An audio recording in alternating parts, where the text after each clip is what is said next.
하나님 말씀은 이사야서 54장이 되겠습니다. 이사야서 54장. 잉태하지 못하며 출산하지 못한 너는 노래할지어다.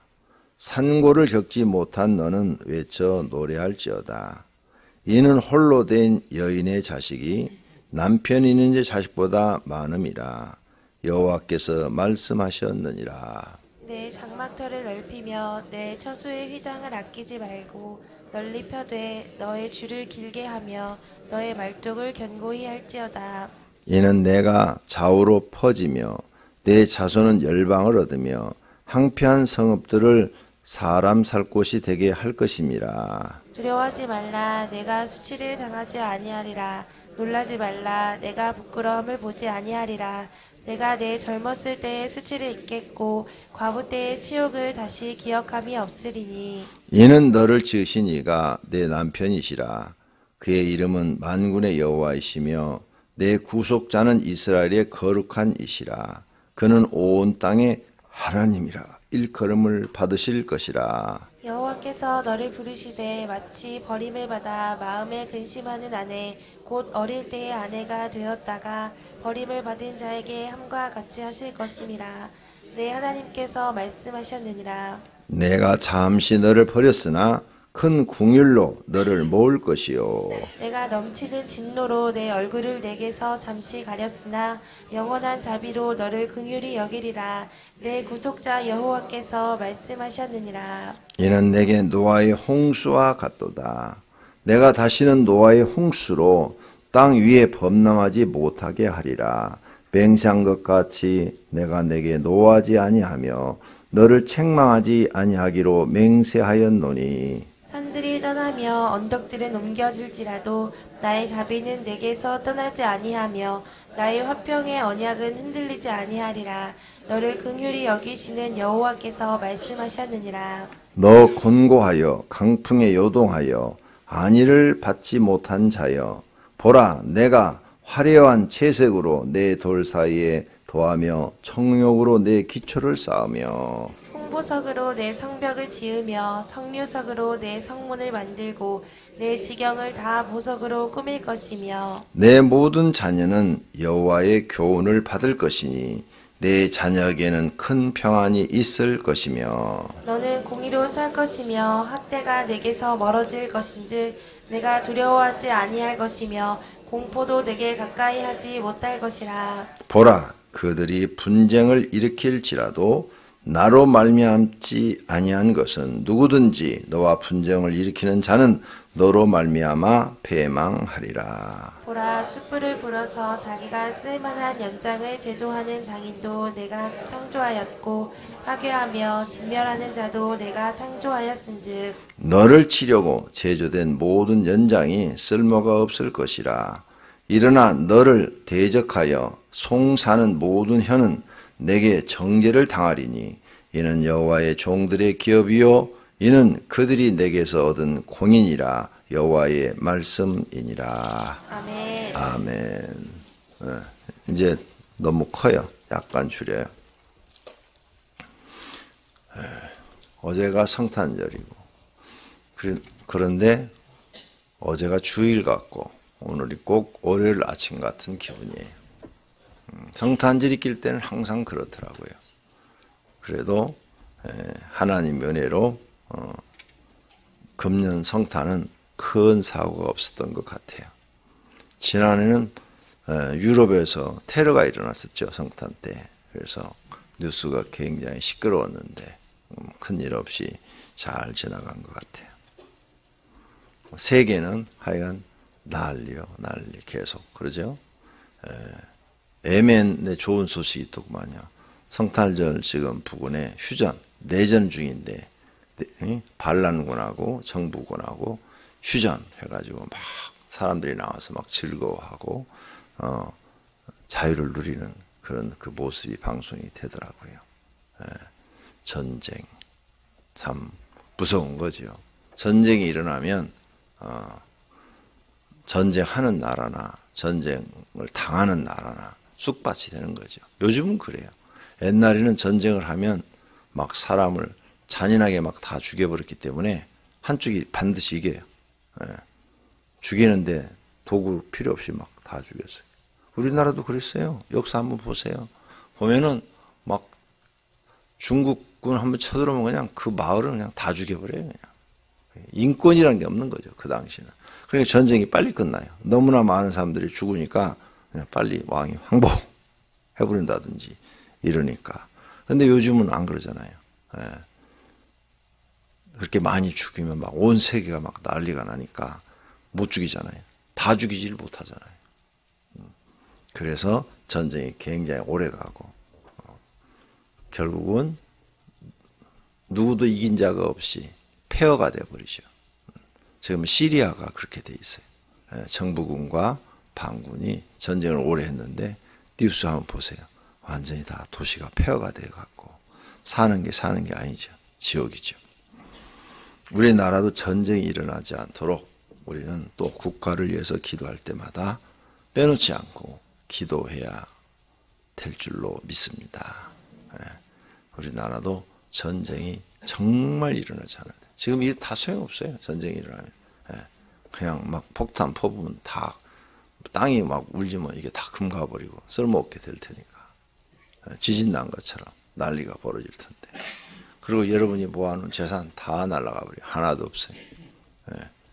그렇게 전쟁이 나서 폭격만 하고 다 한 것은 보상도 안 돼요. 거기 써져 있어요. 보험에 전쟁, 지진 이런 것은 보상하지 않는다. 천재지변 보상하지 않는다. 그 보상할 수도 없어요. 그 많은 걸 어떻게 보상을 다 해요. 보험회사 돈 다 갖다 줘도 모자라요. 그러니까 전쟁 나지 않도록 우리는 기도해야 되고, 문재인 대통령이 잘하는 건 하나 있어요. 그게 뭐냐? 전쟁 나지 않으려고 애쓰는 거. 그건 칭찬할 만해요. 근데 통수권자가 한 가지만 잘해서는 안 되죠. 여러 가지 다 잘해야죠. 그러죠? 전쟁 나지 않게 하는 것도 잘해야 되지만 백성도 잘 살게 해야 될 책임이 있어요. 자기가 통치 기간에 경제가 살아나게 만들어 놔야 칭송을 받지요. 근데 경제가 지금처럼 계속 다운되고 자영업자들이 다 죽어간다면 나라는 망하는 거죠. 그런 방법을 찾아내야 돼요. 기도밖에 없죠. 우리는 하나님 앞에 하나님 통치권자들에게 신앙과 지혜를 주어서 이 나라를 하나님 보시기에 선한 나라로, 정의로운 국가로, 그리고 공의로운 국가로 만들어 달라고 기도해야 됩니다. 자, 54장 전하겠어요. 54장을 읽어보니까 54장은 이스라엘에 대한 이야기예요. 하나님이 이스라엘 백성들을 내가 너희들을 이렇게 사랑한다. 내가 너희들을 이렇게 사랑하고 내가 너희들한테 이렇게 앞으로 할 것이다 하는 그런 말씀이에요. 이스라엘을 사랑하는 말씀. 이스라엘이 죄를 져서 책망을 받아가지고 아수르나 또 남쪽 유다는 바벨론에게 멸망을 당하지만 그래도 내가 너희들을 버리지 않고 사랑한다. 다시 회복시켜 줄 것이다. 그런 약속이에요. 약속의 말씀을 하고 계십니다. 1절부터 보겠어요. 잉태하지 못하며 출산하지 못한 너는 노래할지어다. 이스라엘의 조상 아브라함이죠. 아브라함을 올라가 보면 아브라함의 부인 사라가 잉태하지 못했죠. 그래갖고 하나님의 은혜로 90살에 이삭을 낳았어요. 그러니까 우리 상식적으로 90살에 애를 낳을 수가 없는데 하나님의 특별 은총으로 90살에 애를 낳았어요. 잉태하지 못하며 출산하지 못한 너. 그래서 그의 후손들이 아브라함과 사라 사이의 후손들이 이스라엘 백성이 됐잖아요. 아브라함이 이삭을 낳고 이삭이 야곱을 낳고 야곱이 또 12아들을 낳고, 그렇죠? 그 12아들이 이스라엘의 지파가 돼갖고 12지파가 돼서 국가가 됐잖아요. 그러니까 지금 대표로 그걸 얘기하는 거예요. 또 이런 비유도 있어요. 너희 지금 망한 유다 나라. 이사야는 남쪽 유다에서 선지자 활동을 했기 때문에 유다를 얘기하는 거예요. 유다. 유다, 너희는 출산하지 못한 여인과 같다. 응? 여자가 출산을 못하면은 대접을 못 받잖아요. 그와 마찬가지로 너희는 나한테 대접받지 못하는 나라다. 이걸 비유로 말씀도 하신 거예요. 응? 응? 그런데 이제 내가 너희를 다시 회복시켜 줄 테니까 너는 노래할지어다. 출산하지 못한 여자가 하나님의 특별한 은혜로 사라처럼 애를 낳으면 노래를 하잖아요. 하나님을 찬양하잖아요. 한나도 그렇게 했잖아요. 그런 것처럼 너희 힘으로는 출산할 수 없는데 하나님의 특별한 은혜로 출산하게 해줄 테니까, 바벨론으로 포로를 잡혀갔다가 다시 돌아와서 살게 해줄 테니까 너희는 노래할지어다. 하나님을 찬양할지어다. 이런 내용이에요. 이런 내용으로 지금 54장이 다 만들어져 있어요. 이스라엘 백성이 그렇게 우상 숭배했잖아요. 바벨론 포로로 돌아갔다가 돌아온 다음부터 지금까지, 그러니까 굉장히 오래된 거죠.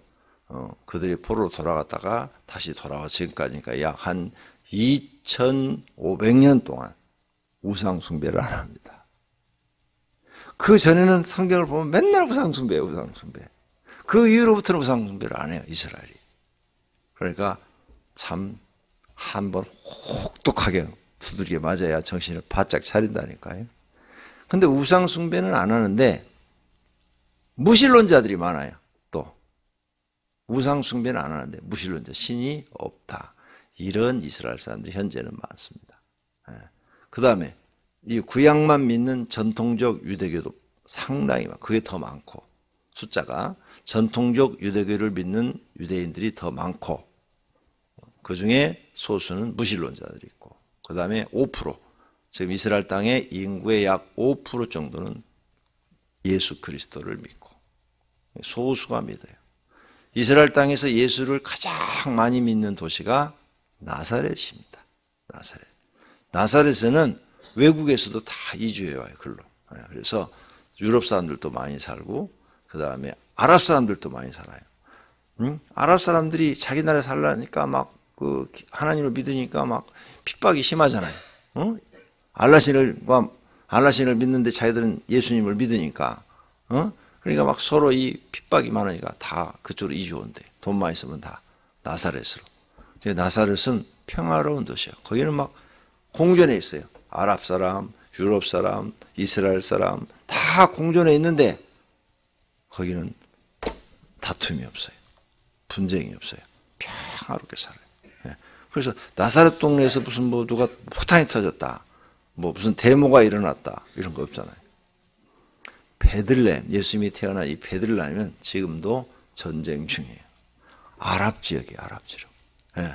이스라엘 사람들이 못 들어가는 지역이에요. 그래서 예루살렘에서 남쪽으로 내려가야 베들레헴이 있는데 멀지 않아요. 가까운 거리에요.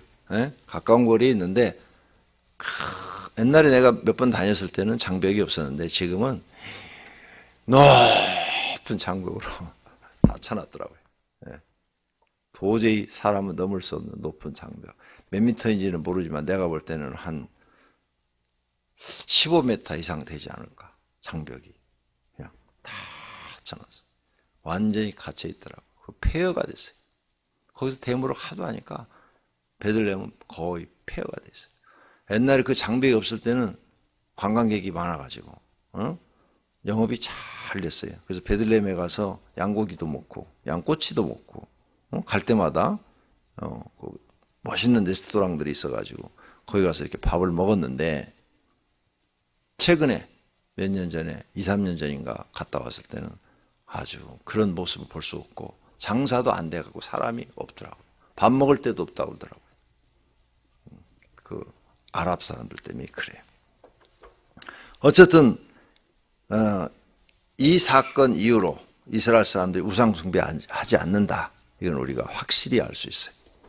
자, 그래서 이스라엘의 남쪽 유다의 비유도 한 거죠. 북쪽 이스라엘도 포함돼요. 그 사람들도 멸망을 당했으니까. 그래서 일부는 또 돌아왔으니까, 출산하지 못한 너는 노래할지어다. 산고를 겪지 못한 너는 외쳐 노래할지어다. 이는 홀로 된 여인의 자식이 남편 있는 자의 자식보다 많음이라. 여호와께서 말씀하셨느니라.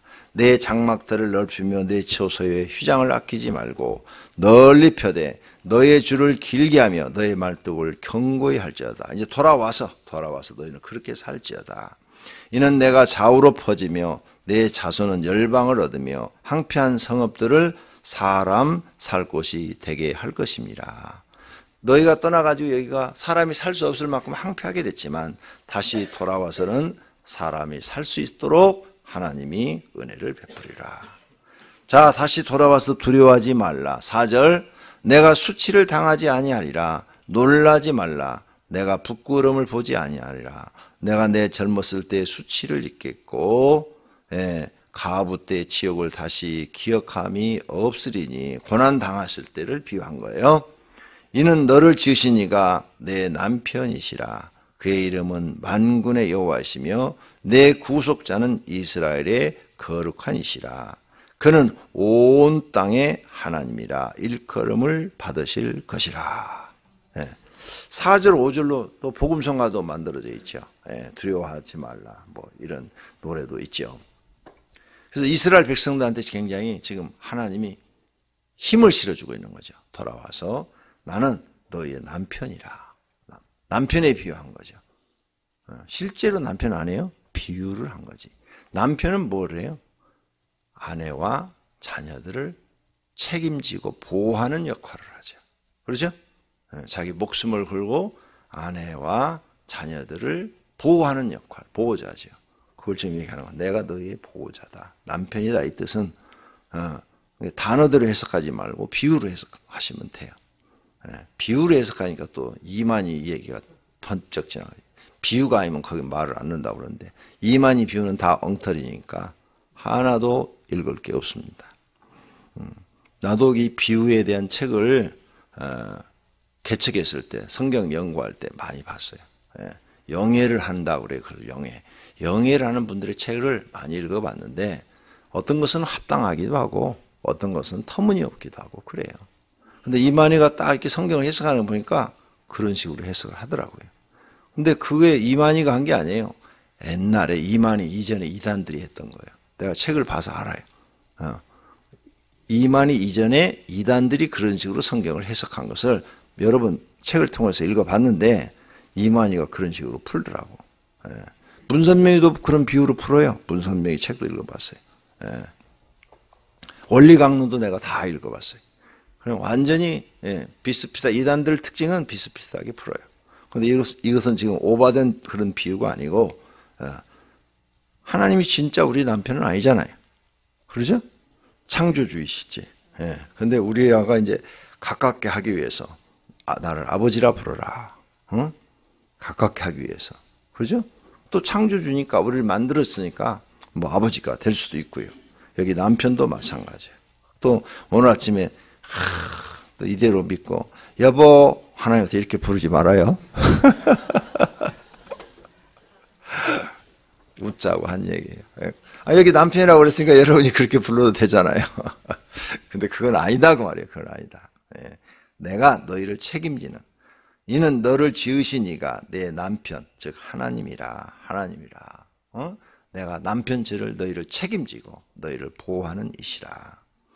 그의 이름은 만군의 여호와이시며 내 구속자는 이스라엘의 거룩한 이시라. 너희가 다시 돌아오면 내가 너희를 이렇게 책임져 주리라. 다시 이 땅에서 살게 해 주리라. 6절 여호와께서 너를 부르시되 마치 버림을 받아 마음에 근심하는 아내 곧 어릴 때 아내가 되었다가 버림을 받은 자에게 함과 같이 하실 것임이라. 이스라엘이 하나님 앞에 부름을 받았잖아요. 그러다가 죄져서 이제 다시 바벨론에게 남쪽 유다가 포로로 잡혀갔죠. 버림받은 거죠. 근데 다시 남편이 찾는 것처럼 그렇게 하니라 할 것임이라. 내 하나님께서 말씀하셨느니라. 내가 잠시 너를 버렸으나 큰 긍휼로 너를 모을 것이요. 바벨론에게 버렸으나 다시 하나님의 긍휼하심으로 너를 모을 것이요. 내가 넘치는 진노로 내 얼굴을 내게서 잠시 가렸으나 영원한 자비로 너를 긍휼히 여기리라. 그래서 팔복에 이 긍휼이라는 단어가 나오죠. 기억나요? 팔복에 긍휼히 여기는 자는 복이 있나니 긍휼히 여김을 받을 것이며. 똑같아요. 앞과 뒤가. 가난한 자는 복이 있나니 천국이 저희 것이며 온유한 자는 복이 있나니 땅을 기업으로 얻을 것이며. 이렇게 앞뒤가 다른데 긍휼은 똑같아요. 그러니까 여러분이 하나님께 긍휼함을 받으려면 어떻게 해야 돼요? 남을 내가 긍휼히 여겨야 돼요. 그리고 꼭 기억하세요. 다윗이 이 단어를 많이 썼어요. 시편에. 하나님이여 나를 불쌍히 여겨 주옵소서. 나를 긍휼히 여겨 주시옵소서. 이 기도를 다윗이 많이 했어요. 그러니까 성경에 좋은 단어는 배워요. 내 것으로 만들어요. 네. 다윗이 하나님은 나의 피난처시요 나의 반석이시요 나의 힘이시요 나의 능력이시요. 있는 단어는 다 주워댔어 다윗이. 그 이야기를 모세가 조금 했단 말이에요. 모세가 조금 했는데 다윗은 모세 오경을 통해서 깨닫고는 그걸 많이 붙여가지고 막 엄청나게 많이 만들어놨어. 그러니까 나와 여러분은 이제 어떻게 해야 돼요? 더 많이 만들어야 돼요. 더 많이. 네. 그렇죠? 기도할 때. 그래서 긍휼히 내가 하나님께 여김을 받으려면 여러분이 앞으로 사람들한테 긍휼히 여김을 베푸는 사람이 되셔야 돼요. 네. 긍휼은 높은 분이 아주 높으신 분이 낮은 사람한테 죽을 수밖에 없는데 그래 내가 너를 살려주지.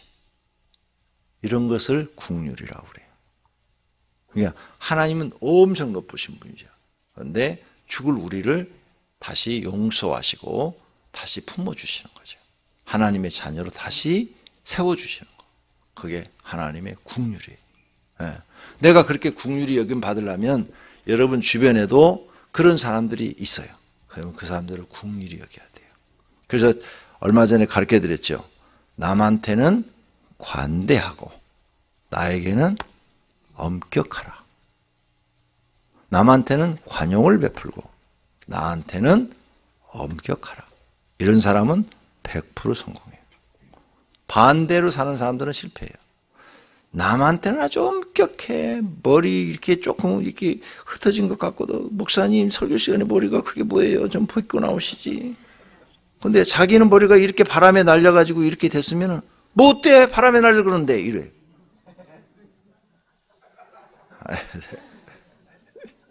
그러니까 이런 사람들은 성공할 수가 없어요. 왜? 모든 사람과 원수가 돼요. 적이 돼요. 남한테는 관대하고 나한테 엄격해야 돼요. 네. 자, 그 말이에요. 긍휼이라는 뜻은. 그러니까 내가 남한테 정말 저 사람 잘해줄 수가 없는데 저 사람한테 다시 기회를 주고 잘해주는 거예요. 그래서 하나님이 이스라엘 백성들이 그 우상성긴 죄로 인해서 싹 쓸어버릴 수도 있는데 그루터기는 살려가지고 다시 회복시켜서 예루살렘 땅을 얻게 하고 돌아와서 살게 해주시니까 그게 긍휼이에요. 긍휼. 네. 그래서 항상 성도님들 그 긍휼 자체가 뭐예요? 사랑이죠. 사랑. 사랑이 없이는 긍휼이라는 것을 만들어낼 수가 없는 거죠. 그래서 하나님은 사랑이시다 이렇게 말하는 거예요. 그리고 기도할 때도 빼놓지 말고 해요. 왜? 나나 여러분이나 하나님 앞에 이렇게 교회에서 충성하고 헌신하고 새벽기도 나온 것 같으면 구원 못 받아요. 구원 못 받아요? 이거 갖고. 그래 해봤고 설교 아이고 시간이 벌써 저렇게 됐어. 자 보세요. 우리가 이렇게 새벽기도 나오고 막 교회 와서 뭐 어제도 하루 종일 막 충성하고 헌신하고 막 그냥 청소하고 막 전도도 하고. 그런데 죄 짓는 게 더 많아. 하나님이 싫어하는 죄 짓는 게 더 많아. 마음으로서부터 짓는 죄. 얼마나 많아요. 응? 하나님 안 보는 데서 입으로 짓는 죄 또 얼마나 많아요. 그러니까 행위로는 구원 못 받아요. 아무도 행위로 구원받을 수 없나니 에베소 2장에 딱 못 박아놨어. 오직 하나님이 은혜로 받는 거예요. 그게 긍휼이요, 긍휼. 그러니까 하나님 앞에 하나님 나를 긍휼히 여겨 주옵소서. 내가 죄인입니다. 내가 죄가 많을지라도 하나님 이스라엘 백성을 버리지 않은 것처럼 나를 버리지 마시고 나를 항상 긍휼을 베풀어 주셔서 하나님의 그 긍휼하심으로 구원해 주옵소서. 이렇게 자기를 낮추고 실제로 그렇게 깨닫고 사는 사람이 진짜로 하나님을 아시는 분이에요. 그럼 우리가 충성하고 이런 것은 막 이렇게 새벽 예배 나와서 기도하고 막 교회 나와서 청소하고 전도하고 막 충성한 것은 그건 상급이라고 써놨어 성경에. 분류를 확실하게 해요. 구원은 절대 못 받는다. 10,000명을 전도했어도 구원 못 받아요. 그거하고 구원하고는 상관없어. 그건 상급이라고 써놨어 상급. 각각 자기 일하는 대로 상을 받으리라. 이렇게 써놓고 어떤 사람도 행위로서는 구원을 받을 수 없나니 그래놨다고요. 이해가 되셨습니까? 네. 그러니 우리가 교회 와서 충성하는 것은 하나님의 은혜죠. 이런 진리를 깨달으면 깨달을수록 더 충성을 해야 될 줄로 믿습니다. 네. 이렇게 하나님이 긍휼함으로 너희를 다시 돌아오게 하겠다는 거죠. 그래서 예루살렘을 다시 세우겠다는 거예요. 다시 세워서 너희들과 약속을 한다. 약속을 9절 10절 내가 너희들한테 이제 노하지 않고 너희를 책망하지 않기로 맹세하였노니 산들이 떠나며 언덕들은 옮기지 않고 나의 자비는 내게서 떠나지 아니하리라. 그리고 그들이 포로로 돌아와서 노마에 멸망당할 때까지는 하나님이 약속을 지켜요. 노마에 멸망당한 죄는 또 뭐냐? 예수님을 십자가에 못 박아 죽인 죄예요. 그래서 예수님이 뭐라고 그랬어요? 나를 위해 울지 말고 너희와 너희 자손을 위해서 울라고 그랬잖아. 몰라 사람들이 멍청해서 못 깨달아. 네. 그 다음에 11절부터 마지막까지는 예루살렘에 돌아와가지고 이제 하나님이 그들을 다시 살게 해가지고 살만하게 만들어주는 거예요. 모든 걸 다. 그래서 13절 내 모든 자녀는 여호와의 교훈을 받을 것이니 내 자녀에게는 큰 평안이 있을 것이며 너는 공로로 설 것이며 하면서 예루살렘이 다시 회복돼서 과거처럼 영광을 누릴 것이다. 그런 약속의 말씀이에요. 예언의 말씀입니다. 자, 아무리 망한 사람이라도 아무리 망한 사람 아주 인생의 밑바닥에 저 밑에 떨어진 사람이라도 하나님이 그에게 긍휼을 베푸시면 다시 회복될 수 있다. 그걸 우리에게 가르쳐 준 거예요. 그러니까 지금부터라도 과거 어저께까지 무슨 짓을 했더라도 오늘부터라도 정신 바짝 차리고 이제 하나님 앞에 바로 서서 정의와 공의를 행하고 하나님 뜻대로 살면 회복되어지고 여러분의 삶이 다시 윤택한 사람으로 복을 받는다는 사실을 믿으시기를 바랍니다. 기도하겠습니다. 하나님 감사합니다. 오늘 또 성경을 통해서 배웁니다. 배운 것을 믿고 하나님께 기도하면 하나님이 우리에게 자비와 긍휼을 베풀어 주실 것을 믿습니다. 주님 앞에 11조헌금, 감사헌금, 성탄절 헌금, 일천 번제물을 드렸습니다. 주님 받으시옵고 이들의 소원을 이루어 주옵소서. 예수님의 이름으로 기도드립니다. 아멘.